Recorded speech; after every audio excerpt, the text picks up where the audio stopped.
Hello guys! So, itutour ko kayo kung paano ko ginagawa ang aking clothing design for my brand.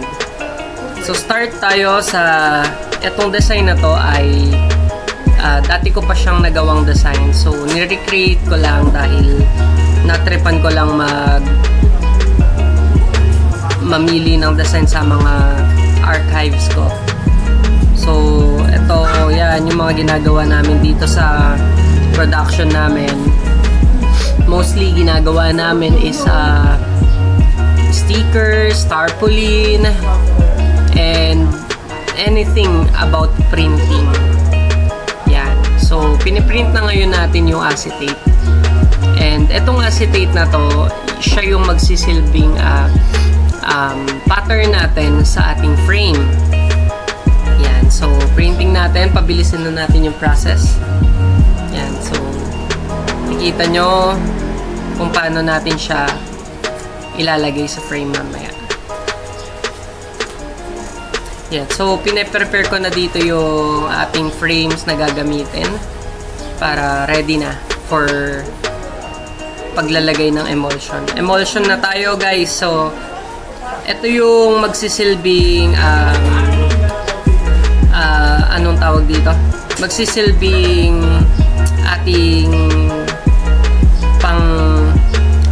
panggawa ng design, guys. So, ito ay light sensitive. And once na ma-expose to sa araw, guys, is masisira, mabubuo na siya, hindi na mabubutas yung design. So, dito, guys, nire-register ko na yung ating design sa ating frames. And makikita nyo, guys, bubuuin na natin siya. Ang ginagawa ko dito, guys, inuupuan ko yung ating frame. Yan. So, bubutasin na natin siya ngayon. Then, ayan, kakahigi na natin siya. So, for this design, 2 colors lang naman, kaya mabilis lang talaga tong process na to. Ayan. So, yun. Ganun-ganun lang, tapos na siya.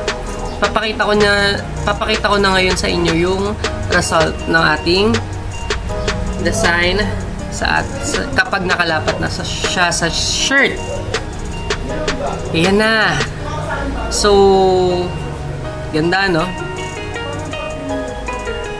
Very minimalist pero stylish. And yung nakalagay is just breathe. Manifesting better days. Awaken clothing ko. So, ang meaning nga pala nitong design na to, guys, is no matter what you're going through in life, just breathe. Diba? Ganda ng meaning. Ganda pa ng design. So, better days are coming. You just have to manifest it. Yan. So, available to, guys, sizes small, medium, large, and XL.